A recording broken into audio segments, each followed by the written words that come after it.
زرزرات زينام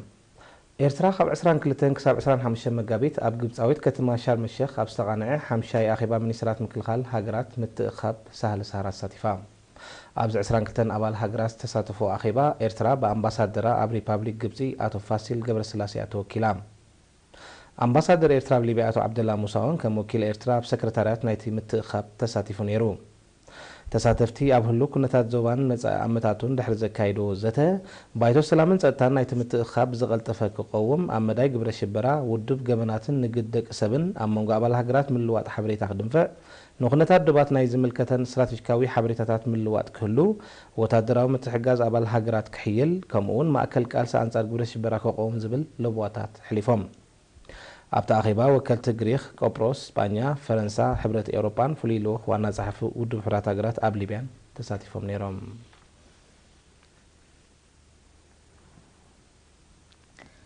ሚኒስትሪ ሕርሻን ነዊሕ ዓመታት ተኸዚኑ ዝጸንሐ ዕለቱ ዝወደቐ ጸረ ባልዕ መድሃኒት ናይ ምውጋን ንጥፈታት የካይድ ኣሎ ነዚ መስርሕ ዝተኸታተለ ጋዜጠኛ ሃብቶም ፍረዝጊ ዘዳለዎ ጸብጸብ ኣሎ ሊድያ ተክለማርያም ከተቕርባ እያ ሚኒስትሪ ሕርሻ ንልዕሊ 40 ዓመታት ኣብ ዝተፈላለየ ቦታታት ተኸዚኑ ዝጸንሐ ናይ ተጠቃምነት ዕለቱ ዝወደቐ ጸረ ባልዕ መድሃኒት ናይ ምውጋን ንጥፈታት የካይድ ኣሎ እቲ ንኣከባቢ ጥዕና ደቂ ሰብን ጥሪትን ሓደገኛ ዝኾነ 1400 ቶን ማለት 4000 ኩንታል ጸረ ባልዕ ብቑል መድሃኒት ናይ ምውጋን መስርሕ ኣብ 4 ገጻት ዝተኸፋፈለ ምዃኑ ክፍሊ ኣገልግሎት ቁጥጥርን ሕጋጋትን ሚኒስትሪ ሕርሻ ኣፍሊጦም بمسارات تحبريتا اتاب طقم خوعل زيكل ጸረ ባልዕ መድሃኒት ሳዕቤናቱ ብምግንዛብ ንኽቃጸር ናብታ ብደረጃ ዓለም ከም ዝዛመሰለ በካል መድሃኒታት ብቑሊ ናይ ምቅጻል መስርሕ ዝካየደላ ዓዲ እንግሊዝ ክላኣኽ ጀሚሩሎም ዋና ዳይሬክተር ናይቲ ክፍሊ ኣቶ ተኽላ ምስግና ንኤሪና ብዝሃቦ ሓበሬታ ምፍታሽ መዓልቱ ዝሓለፈ ጸረ ባልዕ ብቑሊ መድሃኒት ኣብ 2007 ኣብ መላእ ሃገር ድሕሪ ምክያዱ 1400 ቶን ምዃኑ ከም ተረጋገጸ ብምጥቃስ ካብ 2009 ከካብ ዝርከበሉ ቦታታት ኣብ ዳዕሮ ኣውሎስን ዓዲ ጓዕዳድን ኣብ ዝርከብ መኽዘናት ክእከብ ምጽንሑ ኣብርሂቦም እቲ ናብ ዓዲ እንግሊዝ ናይ ምልኣኽ ስራሕ ኣብ 4 እብረት ዝፍጸም ኮይኑ 92 ቶን ድሮ ኣብ መወዳእታ 2015 ተላኢኹ ክቃጸል እንከሎ ካልኣይ እብረ ካብ 25 መጋቢት ክሳብ 7 ሚያዝያ 2016 እቲ ዝተረፈ ድማ ኣብ ካልኣይ ፍርቂ ዓመት ከም ዝለኣኽ እቲ ዝረኸብናዮ ሓበሬታ ብተወሳኺ ኣነጺሮም እቲ መስርሕ ብምውሃድ መሻርክቲ ኣካላት ብሓፈሻ ሚኒስትሪ መሬት ማይን ኣከባብን ከምኡውን ሚኒስትሪ ጥዕና ድማ ብፍላዩ ክካየድ ጸኒሑ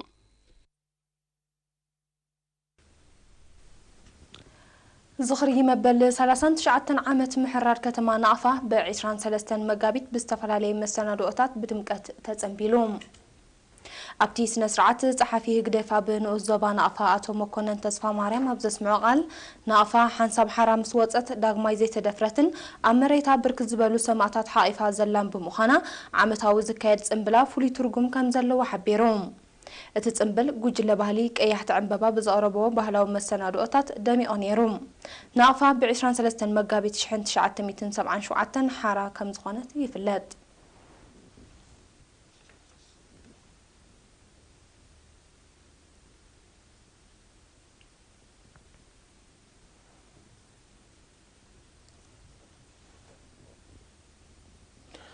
بمغنيات براوي يوبيلو ناتزنت أب زوبا ماكلا منقو 13 نوس زوباتات كايد زنحي أب تمرتاوي سنة طباون سبورتاون مدايز التوكر وددرات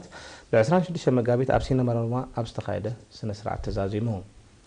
تربع زمن أما ختن لمعتن مزبل تيمات سانيو كاب حدد الرخ كايد زنحي مدبات مدقام سورا ودرفتات حرنات زنز فريو حقرا ودرفتاتن استفلالي سبورتاون نتفتات فلتتك اسم السنادوتات كمون كتع مدرة حفشا فلتتن زدتغال ليوم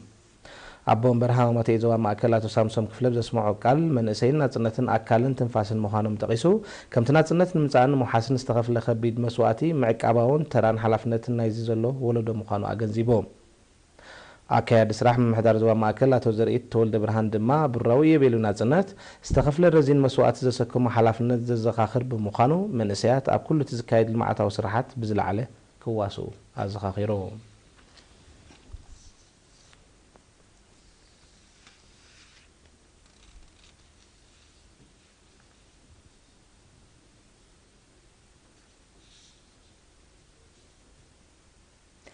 ኣብ ንኡስ ዞባ ደቂ ኣምሓረ ካብ 10 ክሳብ 26 መጋቢት ምርጫ መሓደርቲ ኣካይት ስራሕን ኮሚቴ ምሕደራ ጥሪትን መሬትን ተኻይዱ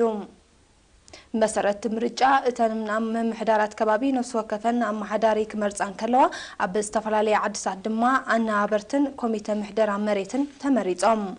ام محدارتن اوزوبا اتو سيم غبرسلو اب زسمعو قال اقديمم كغلغلو صنحو ام محدرتي نزغبرو لعلا بركتو بمسغان تمريصم زلو تكاتم اسرم تخطيلم لمعاتاو مدمات نمدنفع بتوفاينت كسرحو تثبيت كم زغبرلم اغنزيبم